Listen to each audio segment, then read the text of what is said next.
Welcome aboard, fellow enthusiasts, as we embark on another incredible video.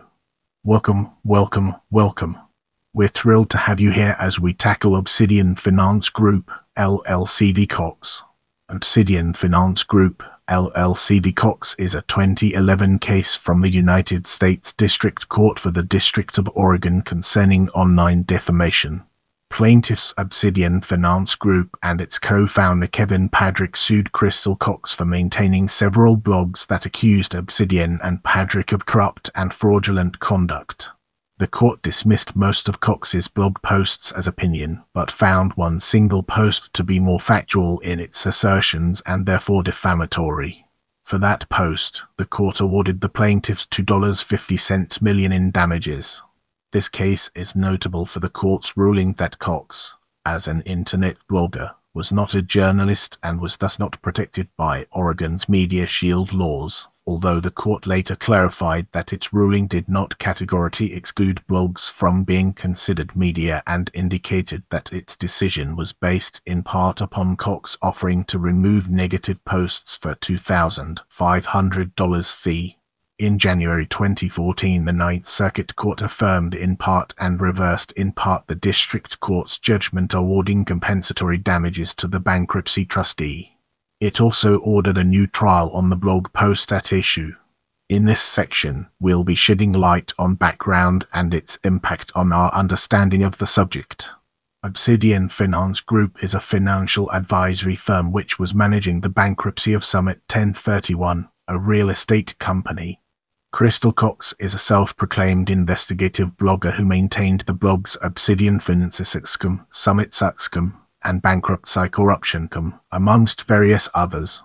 On her blogs, Cox accused Obsidian and its co-founder Kevin Padrick of committing tax fraud, paying off the media and politicians, intimidating and threatening whistleblowers, and engaging in various other illegal activities in their handling of the bankruptcy. Cox repeatedly claimed that her investigations would expose Obsidian and Padrick's corruption. In response, Obsidian and Padrick brought suit against Cox for defamation, asserting that all of Cox's claims were false and damaging Padrick's reputation. As we move forward, let's uncover the untold stories and fascinating intricacies of procedural history. The court initially intended to dismiss the defamation claims against Cox. To establish a defamation claim, the alleged defamatory material must be asserting a fact that can be proven true or false, as opposed to merely stating an opinion. The court held that even though Cox's allegations of fraud and corruption are technically assertions of fact, they appeared on obviously biased blogs and Cox made no attempt to provide supporting evidence. The court ruled that in the context of Cox's ranting, hyperbolic blog posts, the allegations are unlikely to be taken as fact by any of her audience. As a result, the court held that Cox's right to voice her opinions was protected by the First Amendment and that her statements could not be considered defamation. However, after plaintiffs submitted additional blog posts for review, the court found one post to be more factual in tone and content than the others. The post delved into the details of Summit's bankruptcy filing and tax liability, and made specific accusations against Obsidian and Padrick for lying on tax filings and stealing money.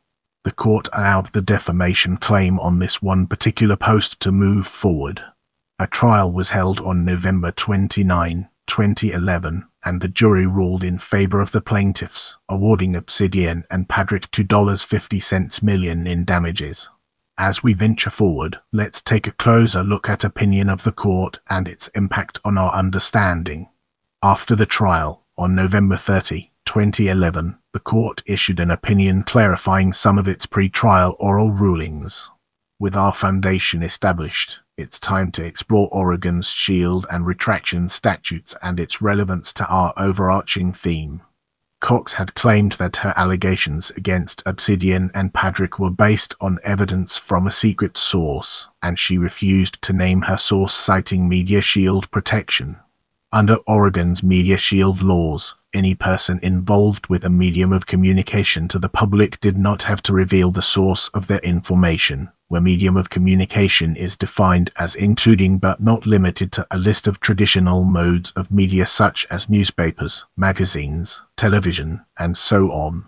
The court did not specifically decline to interpret the statutes to include bloggers as media, rather holding that based on the facts of the case, Cox was not affiliated with any of the enumerated mediums, had no indicia of reliability as a journalist, and thus she did not qualify for the Media Shield laws.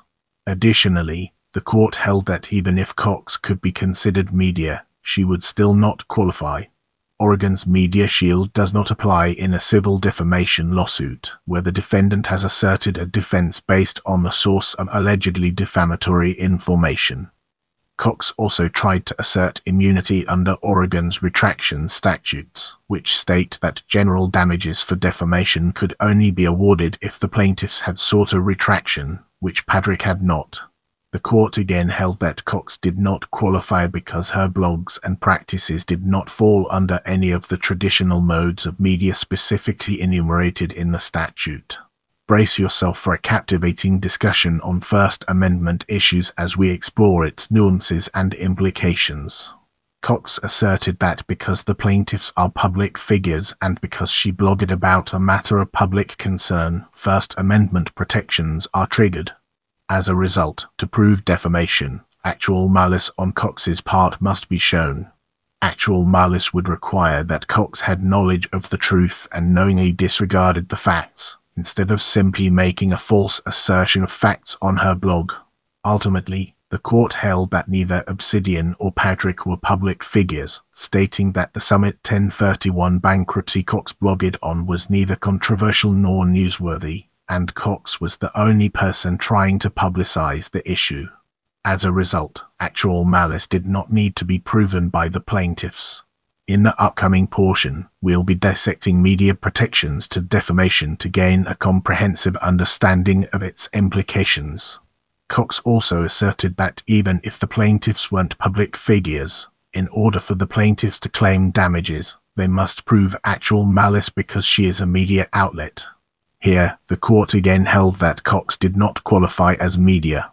In its reasoning, the court cited her lack of a journalism degree, lack of affiliation with traditional media outlets, lack of adherence to journalistic standards such as fact-checking and fair coverage, and the absence of Cox writing any original material rather than assembling the works of others.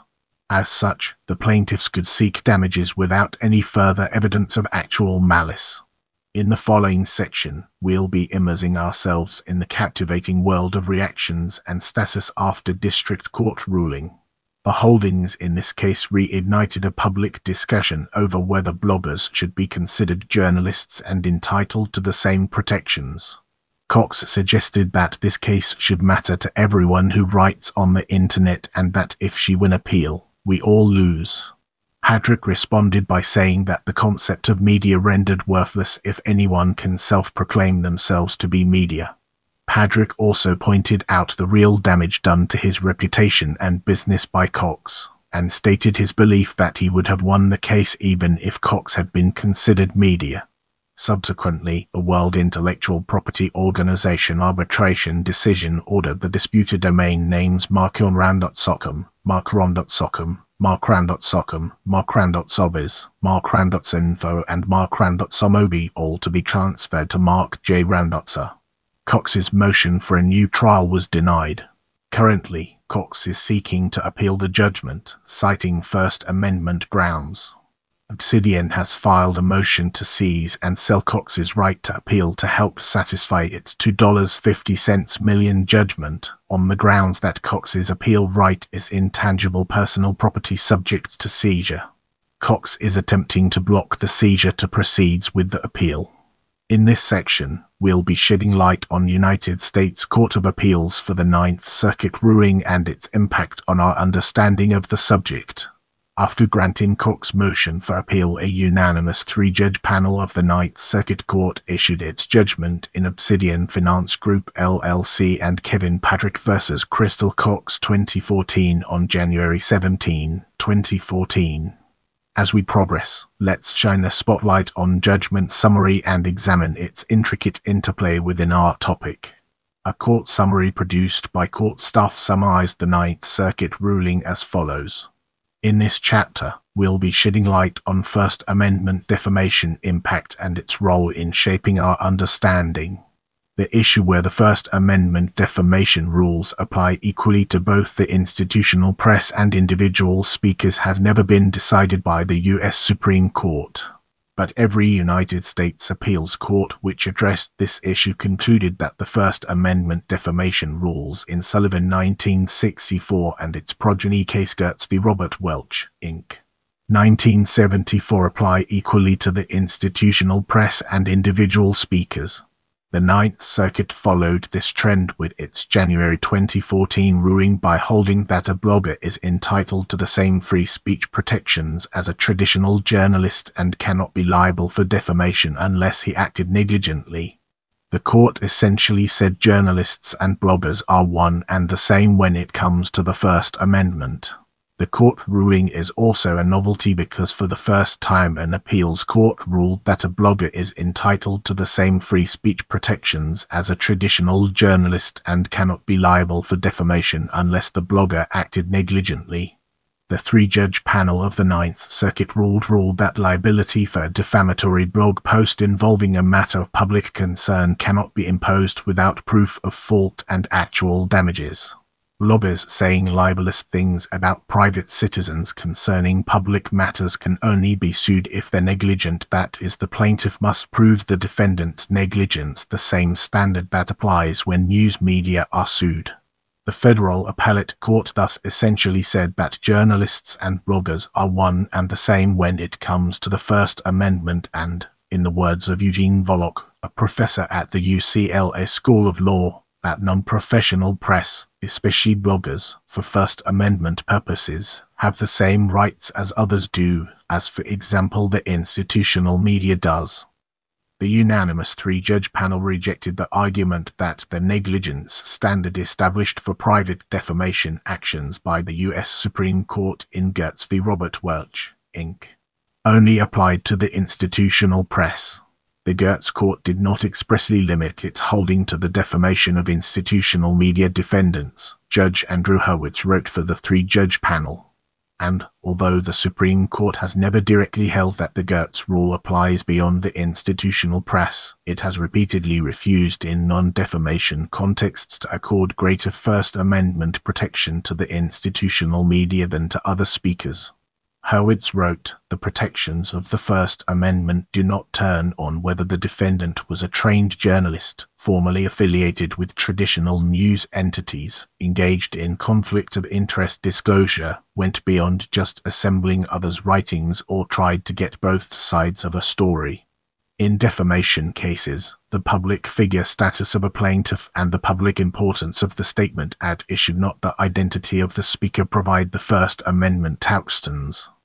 If you enjoyed this video, don't forget to give it a thumbs up and subscribe to my channel.